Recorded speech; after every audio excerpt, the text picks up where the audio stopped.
And now news from America, a horrific terror attack rocked USS Colorado. The attack took place during a demonstration in Boulder for the Israeli hostages held in Gaza. Suspect in the attack has been detained by the cops. A man threw Molotov cocktails and used a makeshift flamethrower on a group of people who had gathered to remember Israeli hostages. The attacker, identified as Mohammad Sabri Solomon, shouted "Free Palestine" while assaulting the crowd and has been taken into custody. Solomon is said to be an illegal immigrant from Egypt. FBI Chief Kash Patel called it a targeted act of terror.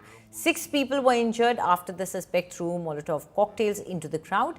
The incident comes amid heightened tensions in the United States over Israel's war in Gaza, which has spurred both an increase in anti-Semitic hate crime as well as moves by conservative supporters of Israel led by President Donald Trump to brand pro-Palestinian protests as anti-Semitic.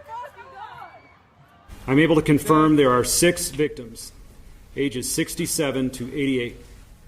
All of them have been transported to local hospitals. This attack happened at a regularly scheduled weekly peaceful event.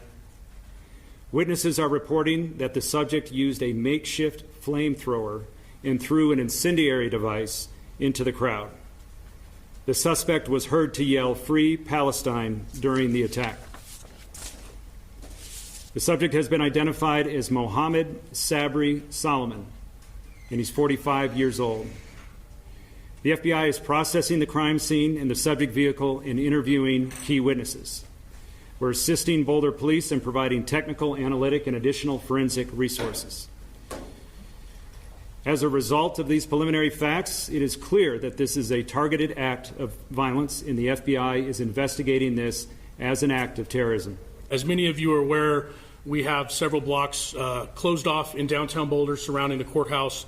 We are still clearing that area for devices. When this call came out today, our officers rushed as quickly as they could somewhere close to the area, and they immediately ran into a chaotic situation where a man was throwing Molotov cocktails and using other devices to hurt people. The last update I had is that at least one victim was very seriously injured, probably safe to say critical condition, and then other victims received more minor injuries. I think there's a wide range, but we haven't talked to doctors yet and gotten an actual rundown of specific injuries.